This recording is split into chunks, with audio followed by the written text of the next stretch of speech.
with the efficiency of time. So receive Valerie for the obituary. Good afternoon, everyone.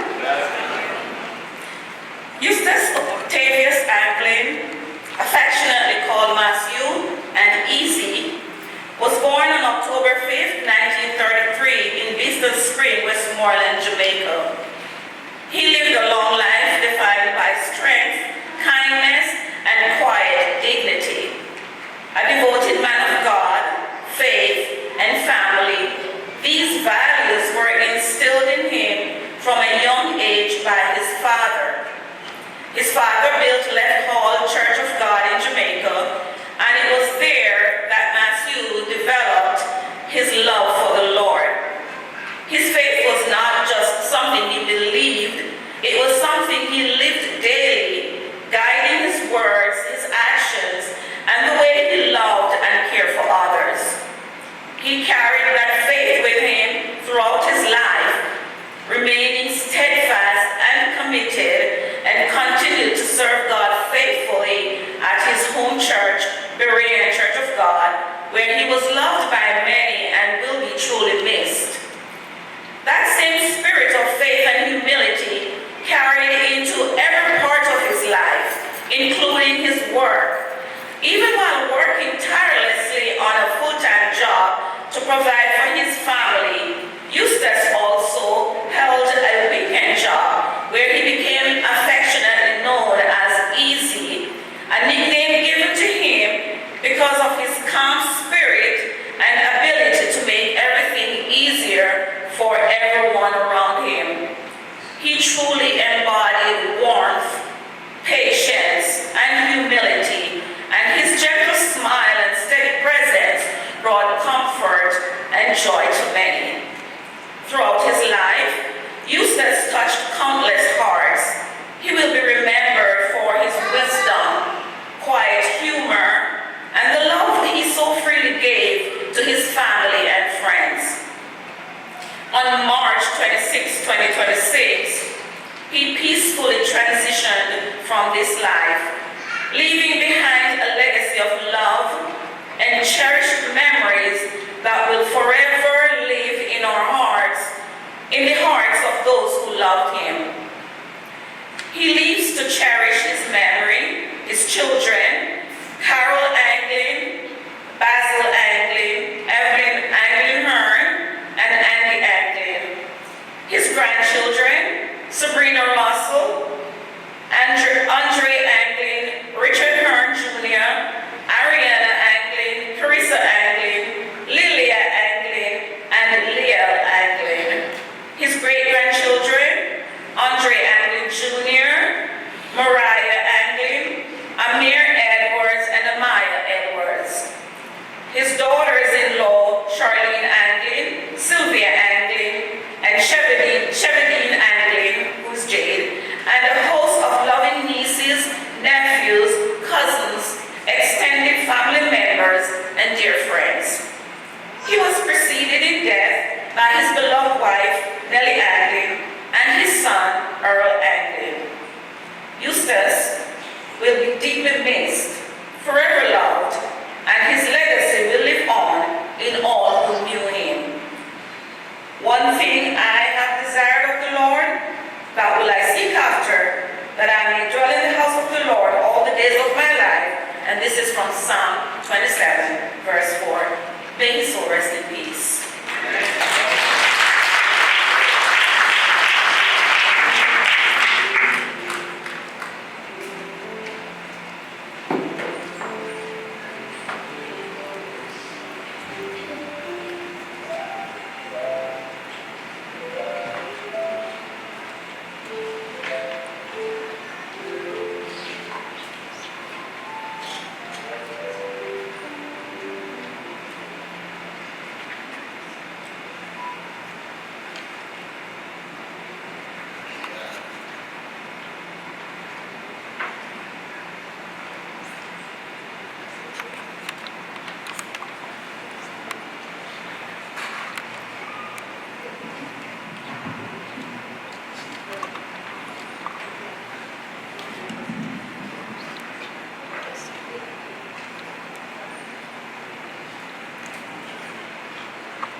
Coming to your house on the days that we come gave me joy that I can explain.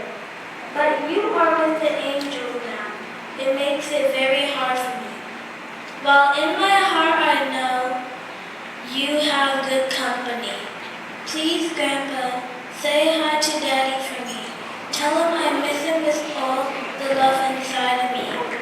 With love, a letter from Lillian. Yes, my Lord. I think she deserves a standing ovation and a thunderous applause for such a bold and heartfelt statement. That was indeed remarkable.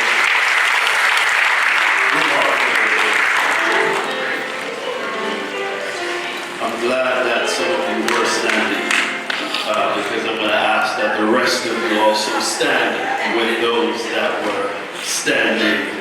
And we're going to come together where we join our voices again in our offertory hymn, Where the Soul Never Dies. Ushers, place yourselves accordingly as we continue to express ourselves in this celebration service with the singing, Where the Soul Never Dies.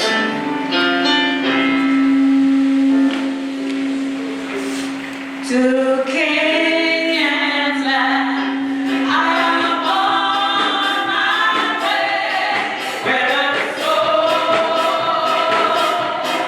never dies. My darkest night will turn to day, where the soul never dies.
The family has opened up the program for tributes, especially for those who weren't able to make it yesterday to the viewing and tribute service that we had here from 5 to 8.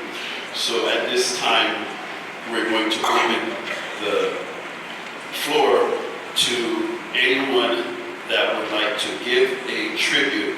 Now, here's the thing. You don't have the liberty that Carol and the other had before. You are restricted and confined to 2 minutes. We are racing time. Prayer did caution me on what time the police escort will be here to the interment portion of this program. So be mindful, 2 minutes. If you are exceeding 2 minutes, you will see me stand up and approach. And if that's not a cue, I'm going to ask upstairs to just gradually reduce the volume on the mic. It is that serious. So at this time, we're going to take about 10 minutes. And for those who wish to give their heartfelt tribute, you give a tribute, cue yourselves so that we can move efficiently and probably get this done in about 10 minutes. Amen?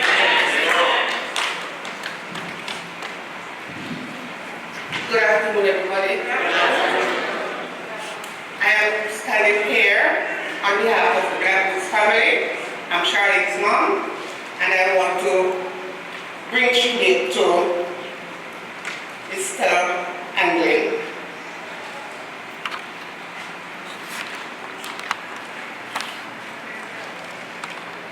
Just a minute.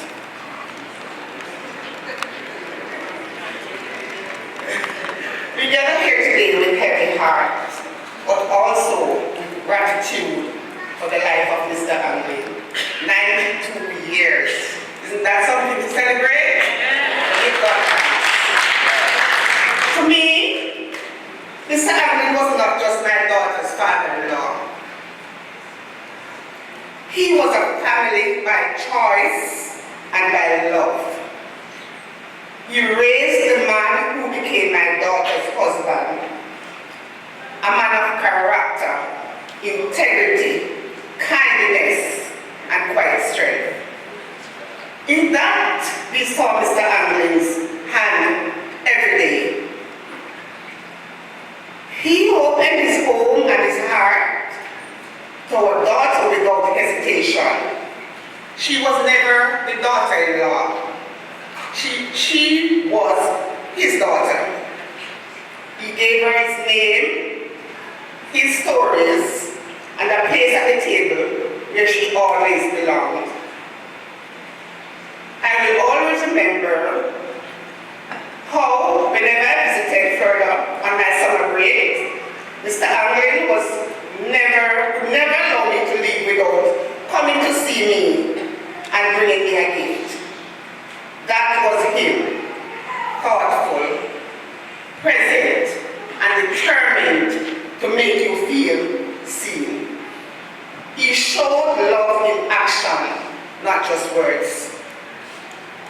Mr. Anglin believed in simple, strong things. Family first, your word as your bond, and the showing up whenever it mattered.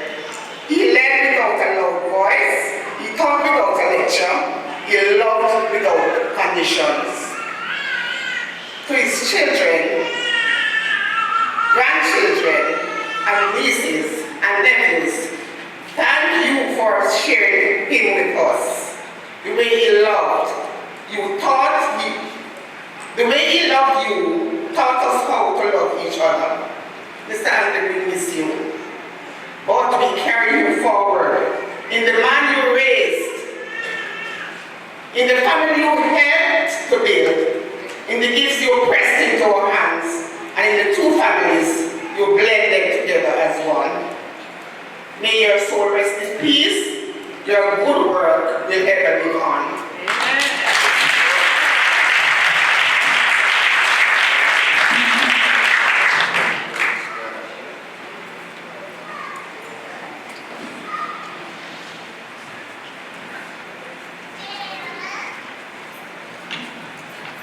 A very pleasant good afternoon to everyone. I am Mr. Anglin's caregiver for a very short period of time. As the moderator said, 2 minutes, but let me tell you something. I've known Mr. Anglin just about for 2 months, but it would take me 2 months to talk about this. 2 years would have taken me, so I'm going to be short, Mr. Moderator. I have known Mr. Anglin just a very short time, and for the very short time I have known him, I stopped saying Mr. Anglin. I stopped to say grandfather. And you know, he has never called my name. I said, I named Janet. And what he called me? My dear. Yes. When I went in there in the morning, I said, sometime when I wanted to laugh, I said, good morning, Matthew. Because he told me that everyone in his community back home called him Matthew. So he would laugh because he said, most people don't don't know him as Matthew. But he was so kind. He wasn't a person who complained. Everything I did for him, he appreciated it and he would say, thank you. And he always spoke about his family, especially his children. Every night we would pray together. I would read the Bible from her. And you know what happened? from I entered that home, the Bible never closed. It was always open at his bedside, and I realized that Miss Carol would read the Bible. So I started reading the Bible, and every night we had devotion, and we prayed. And what he did, he was always saying he was blessed, and he was always giving thanks, and he would always make a special prayer for his children, his family, and the community. There is so much to talk about Matthew that is like I've known him my whole years. And you know what? No, he told me a riddle. And he told me it once and I couldn't get it. But I wanted to know it, so I asked him the second time. Look here, I cannot do it as he have done it. Please help me. The bright scholars in here, because I do not want to embarrass Mr. Anglin's intelligence. So he told me, he said some birds were traveling certain amount. And he said to me, one bird came along and said, hello my dear 100. And they said, we are not 100. All of us being all of you, half of you, a quarter of you, and you yourself. I didn't know a thing that he was saying. So I asked him to explain it to me. So today, I am not as bright as Matthew. Let me tell you something. Even his transition, he was so conscious. He spoke to Miss Evelyn, and Miss Evelyn said, Dad, hold on, you're going to be all right. Miss Evelyn said, I love you. And you know, he stuttered a little, and he said, I love you. At that time, I just fed him a few minutes of once. I said, you're tired? And he said, yes, so I stopped. And he was talking. He just went to sleep. And going back to the thing that I was telling you about. And he said, how many birds are there? I said, I don't know. He said, 36. So I said, work it out. He said, yes. All the birds said, we need all of us. Get it, you know? A whole of us, a half of us, a quarter of us, and you yourself. So he said, 36, and 36 is what? Help me. 72. Okay, so that is 72. That is the all of us bird that were already here. You know? So you need another whole. So when you put the whole, it is another 36. So he said, 36 and 36, 72. So he said, the half of 36 is how much? Help me. So how many of the birds are here now? 19, the brighter than you.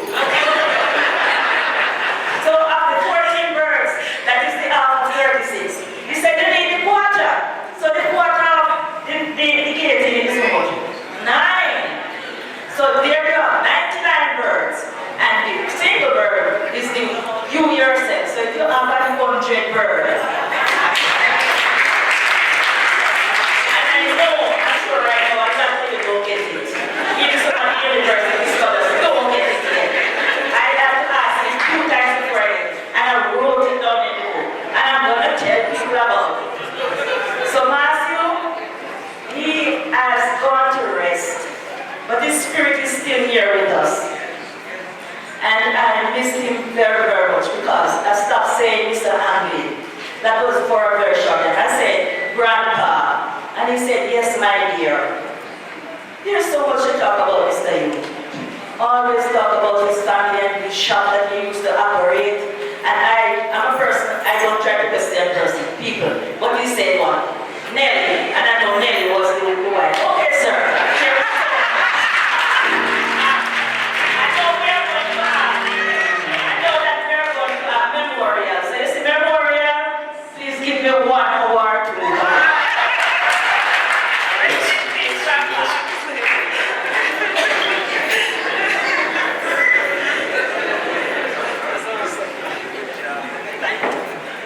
I can't top that, so I'll be quick. I wasn't going to say anything, but I couldn't say goodbye without standing up, so that's why I'm here. When it was first shared by Andy in the chat, our family chat, that Uncle Eustace had left this world, my immediate thought was, he was the last of the Mohicans, and I said that in the chat. Uncle Eustace was the last living sibling of a generation responsible for creating so many Anglins. And as the only sister, Gwendolyn contributed to the generation of Monroes. However we came to be, we're all here today standing strong, beautiful, handsome, charming, and we're all a representation of them. Those siblings understood their role. It was profound, but they understood it. Not only to exist, but to pour into and raise the future generations of dynamic people who would carry their legacy forward. I have many regrets in life when it comes to loved ones we've lost. And in this moment, the thoughts that keep returning to me start with "if only." Learning of Uncle's passing, my mind kept circling back to "if only I had asked this, if only I had asked that." And I imagine many of you are carrying that same weight today, things left undone, words left unspoken. We know all too well that painful realization that some opportunities don't wait for us. One question burning in my mind is how the Anglin siblings managed to live so fiercely loyal to one another and to their families. They showed up, they called each other, they kept connections alive. Scripture tells us that two are better than one, for if they fall, one will lift up his fellow. And the Anglin siblings lived that verse out loud every single day until they no longer could. They instilled in us that no matter what is going on, no matter what the hurt feelings are or the grudge we're holding, you show up for each other when it matters. That's why we're here standing today. So it falls on us. Let us be intentional. Let us choose to remain as loyal to each other as our ancestors were until they took their last breath. Uncle Eustace lived by that truth. Let us honor him by carrying it forward. Thank you.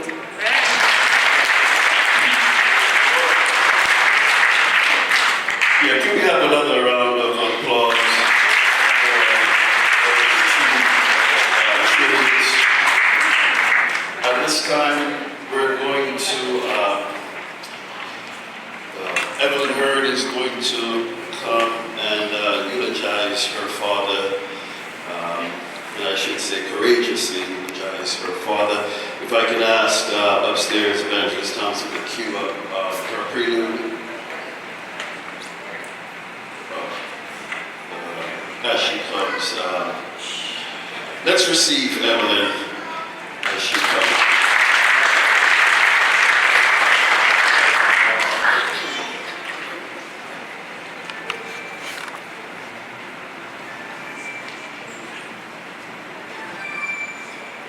To the King, I don't have much to bring.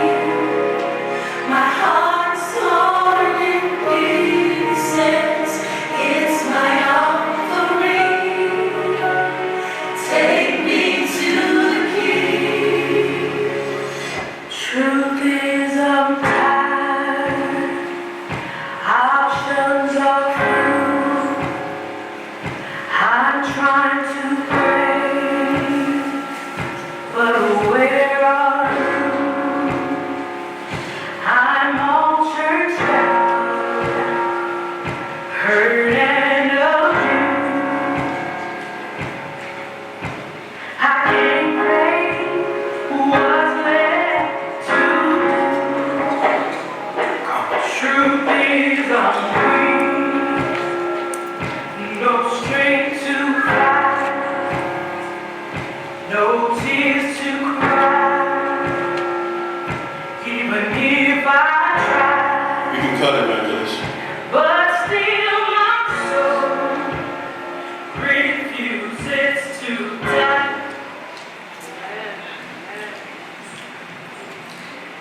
Good afternoon. Good afternoon, everyone. Thank you so much for being here today to celebrate with me the life of my dad. As we gather to celebrate the life of a truly remarkable man, my father, Eustace Octavius Anglin, known to many as Matthew and to others as Easy. And if you knew him, you understand why that name Easy fit him so well. He had a easier, feel easier. He had a smile that was so easy, easier to feel at peace, and easier to get through whatever life brought your way. Dad lived a full life, 92 years and 5 months. It was marked by strength, sacrifice, and love. He was born to loving parents, Samuel and Amy. He was raised in Left Hall, Beeston Spring, Westmoreland, Jamaica, where he wore so many hats. He was a cricket player, he was a scorer, he was a farmer, a shopkeeper, and most importantly, he was a husband and father who worked hard to provide for his family. As a shopkeeper, he was known not just for his business, but for his generosity. In Jamaica, there's something called trust. Trust me this, trust me that, you know. It's a system used by some business owners where someone can take groceries, even if they do not have the money at the time. They can pay with a promise, come back later and they'll pay for it. This daddy lived by that. Even when people already owed him, and they did, many of them, he never turned them away. He continued to trust them, to help them, and to make sure no one went without. That was his heart, giving, patient, and always willing to help others, even when it cost him. His shop was more than just a place of business. It was a place where people gathered. In the evenings, we have neighbors and friends would come together there to talk, laugh, and play dominoes. That's where Dad sharpened his skills. He spent many evenings playing dominoes and learning the game, studying it and mastering it over time. And as you'll hear me say again later, those skills stayed with him and showed up in many special ways in our family. His spirit of generosity and kindness was rooted in his faith. He was also a man of strong and unwavering faith. His father, my grandfather Samuel, was a pastor and founder of the Left Hall Church of God